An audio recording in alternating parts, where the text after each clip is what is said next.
Bom, Shalom, né, a todos da Faculdade Teológica Poaense. Essa videoaula de número 1 estaremos enviando para as salas de aula que nós temos no grupo do WhatsApp, os estudantes que estão estudando teologia conosco, tá?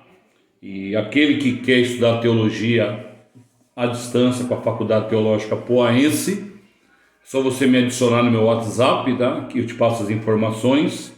É 011 São Paulo 947440168, tá? Você vai pagar R$20 por mês, vai ter a credencial de estudante de teologia, vai ter todo o certificado básico, médio, bacharel, CPO, juiz de paz, capelania, formação de pastor, ciência da religião. Ao longo do tempo, a faculdade vai fornecendo para você o certificado e esse valor simbólico de R$20, tá bom? Nós estamos aqui para falar sobre os batismos de Jesus, o batismo cristão, tá? E nós estamos aqui no livro de Lucas, né? O livro de Lucas, tá? O livro de Lucas, o capítulo de número 3, tá bom? E essa é a aula de número 1, tá? Nós vamos por etapa, vamos por versículo, tá? Eu sou o professor Carlos, diretor da Faculdade Teológica Poaense, e acabei de sair do Covid, então estou um pouco assim, ainda com, né, uma tossezinha, mas vamos lá, tá? Então nós vamos, já falamos sobre para que serve o batismo.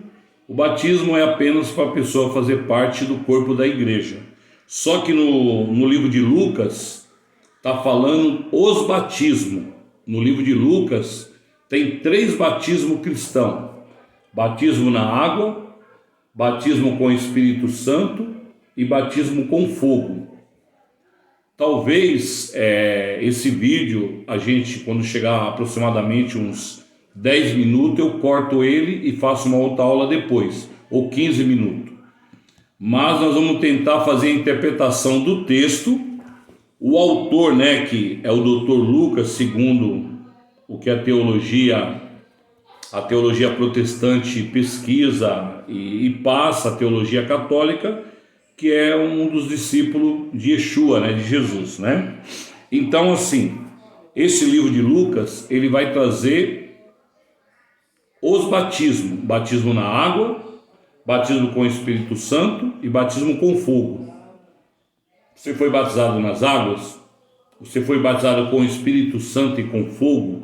Vamos ver vamos tentar chegar mais próximo da realidade, porque a ferramenta da teologia é para você se aproximar da realidade, não é para você viver em fantasia. Fé é fé, razão é razão. Fé não se discute, tá? Então vamos lá. O tempo está meio seco, mas vamos lá. O Evangelho de Lucas, capítulo 3, o versículo de número 1, nós vamos interpretar versículo por versículo. O versículo de número 1 está assim: E no ano 15 de Tibério César, sendo Pôncio Pilato governador da Judéia, e Herodes tetrarca da Galileia, e seu irmão Filipe, tetrarca da Itureia e da província de Trocoites, e Lisânias, tetrarca de Abilene. Sendo, olha só, no versículo 1, primeiro ponto, porque assim é um texto, você tem que ficar no texto, não pode sair fora dele, você tem que pegar o texto. O escritor que escreveu aqui, você tem que ter em mente que não foi o eterno Deus que desceu aqui, o criador do universo, e escreveu, foi inspirado por Deus e tal, amém.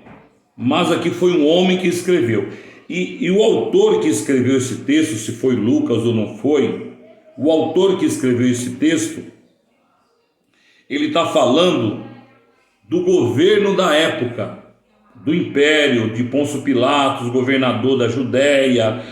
Ele está falando de Tibério César, está falando dos governantes, do pessoal que fazia parte da política daquela época. Ou seja, o camarada que escreveu Lucas capítulo 3, se foi Lucas realmente, ele quis passar uma segurança do texto. Ele quis dizer, no tempo do governo desse pessoal, aconteceu isso. Ele quer trazer uma veracidade e uma verdade, mas ele quer trazer a história, olha bem, ele quer trazer a história da época, dos governantes, para dizer que no período que esse povo estava ali governando, aconteceu esse fato, tá? Esse fato. Então, assim, sendo verdade ou não do texto, nós vamos interpretar o texto segundo o que ele quer passar para o povo cristão, tá bom? Então, o versículo 1 está falando do governo, dos políticos da época que governavam, a parte da história. A nação de Israel, sabe se isso aqui é verdade ou não, porque a nação de Israel, eles são de lá, eles são desse período, eles estudam, eles têm livro dessa época. Nós de outras nações brasileiras, nós vamos comer o que está aqui, tá? Então vamos lá, versículo 2, ele falou do governo político, tá? Agora versículo 2, sendo Anás e Caifás sumos sacerdotes, veio no deserto a palavra de Deus a João, filho de Zacarias. Olha só, no versículo 2 ele está dizendo que Anás e Caifás eram o sumo sacerdote. Eles eram o sacerdote do templo em Jerusalém. Em Jerusalém quer dizer que tinha um templo, e aqui tinha 2 sacerdotes que guiavam o povo, faziam holocausto e representava o governo, o governo de Deus, né? E veio no deserto a palavra de Deus a João, filho de Zacarias. Aí você parou para João, filho de Zacarias? Sim, Zacarias, ele foi sacerdote no templo. Zacarias foi sacerdote no templo, tá? E João era seu filho. E segundo a história que nós temos, quando a mãe de João, ela fica grávida de João, Zacarias, ele parece que aconteceu um milagre com ele. Quando João nasce, ele começa a falar, né? O sacerdote Zacarias estava com um problema na fala. Então aqui veio no deserto a palavra a João. Mas por que João estava no deserto? Aí você vai fazer a pesquisa na história. Eu vou explicar por que João estava no deserto. Seu pai Zacarias era sacerdote. Quando Zacarias morre, João Batista tinha 17 anos. E João não estava concordando com o que estava acontecendo no templo em Jerusalém, segundo a história que nós pesquisamos, tá? Aí João Batista, ele não concordava com o que estava acontecendo, com a corrupção. O que João Batista faz? Ele toma conta da sua mãe por um período. Quando a sua mãe falece, o que João Batista faz? Ele doa tudo que ele tem para os pobres e ele vai morar com um grupo de essênios. Essênios, eles moravam nas montanhas de Jericó, dentro das cavernas, próximo ao Mar Morto. Os essênios é um racha que sai do templo, ou seja, sai do judaísmo no período. É um grupo de sacerdotes que não concordavam com o que acontecia no templo, e eles vão fazer um voto de pobreza, e eles vão morar nas montanhas de Jericó, nas cavernas de Jericó, próximo à região do Mar Morto, no deserto. E João Batista, quando perde a sua mãe, ele faz a mesma coisa, pega tudo que ele tem de riqueza, doa para os pobres e vai morar nas cavernas, nas montanhas, junto com os essênios. E lá ele vai aprender o batismo do arrependimento com os essênios. Não existia cristão, vai aprender com os essênios. Era um batismo de purificação, para lavar o corpo, certo? Não era um batismo cristão, era um batismo de purificação que os essênios praticavam e o povo de Israel praticava constantemente naqueles tanques que existiam ali, naquela região, tá? Isso é para nós podermos entender o que é o batismo nas águas, batismo com o Espírito Santo e batismo com fogo. Segundo essa história, João Batista, nós vamos ficar dentro do texto, viu, gente? João Batista, ele está no deserto. Lá ele está em oração, lá ele está lendo a Torá, porque a Bíblia não existia. Lá ele está lendo os pergaminhos dos Salmos, ele está lendo o pergaminho de Eclesiastes, de Salomão, ele está lendo o Antigo Testamento, a Torá, os escritos judaicos que existiam milhares, centenas de pergaminhos, e ele está em total comunhão com o Criador. João Batista está no deserto. Diz aqui no versículo 2, veio no deserto a palavra de Deus a João Batista, filho de Zacarias, tá? Então é assim, nós vamos fazer a interpretação do Novo Testamento, lembrando que o povo judeu, eles não dão crédito ao Novo Testamento, porque eles sabem que dentro desse texto tem algumas mexidas da mão do homem, eles sabem onde está mexido, então eles não dão mais. É algo que faz parte da nossa história. O cristianismo se espalhou pela Europa, pela América Latina, chegou ao nosso país, no Brasil. Então é algo que nós temos que ainda aproveitar muito, né? Porque traz uma bagagem, tá bom? Então a palavra do Eterno vem a João Batista, tá? E vamos lá, versículo número 3. E percorreu toda a terra ao redor do Jordão, pregando o batismo do arrependimento para perdão dos pecados. Olha aonde que nasce o batismo. Batismo não nasce em nenhuma igreja evangélica. O batismo de arrependimento nasce nos essênios, um grupo que saiu do judaísmo e se abdicou de toda a riqueza, tudo que ele tinha de bem doou para os pobres e foram morar nas montanhas. E João Batista fazia parte desse grupo, tá? Que fez voto de pobreza e não queria nada de materialismo. E João Batista se alimentava do quê? Mel e gafanhoto. Tem uns que falam que o gafanhoto era um mato, era um capim gordura, mas tem outros que dizem que era gafanhoto mesmo. Ele se alimentava de gafanhoto e de mel.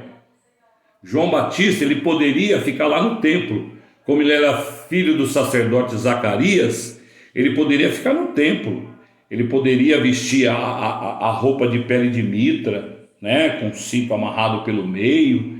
Ele poderia comer dos dízimos do templo, da plantação que o povo trazia para o templo. Ele podia beber do vinho que tinha no templo, vinho mesmo, não suco de uva, beber do vinho, usar o azeite. Ele era filho de sacerdote, ele tinha direito de ser sacerdote, mas o que estava acontecendo no templo, ele não estava de acordo, pois já estava tendo uma roubalheira no templo.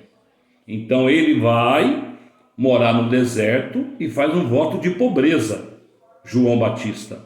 E lá no deserto ele não vai vestir roupa fina, ele vai vestir pele de camelo, com um cinto de couro amarrado pelo meio, com o cabelo todo igual ao homem da caverna, todo espalhado, com o rosto todo melado de mel, comendo gafanhoto.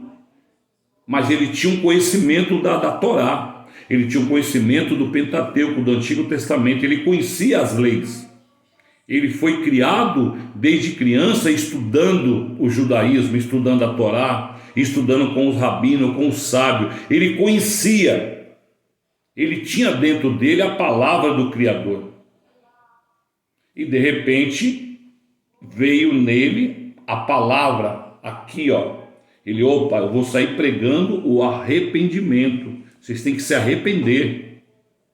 Vocês têm que se arrepender. Tá? Então, vamos lá. Versículo 4. Segundo o que está escrito no livro das palavras do profeta Isaías, que diz: voz do que clama no deserto, preparai o caminho do Senhor, endireitai e as suas veredas. Ou seja, João Batista aqui, ele vai ser um preparador de caminho. Ele vai preparar o caminho, né? Dentro dessa história, ele está preparando um caminho para vir Jesus trazer a palavra.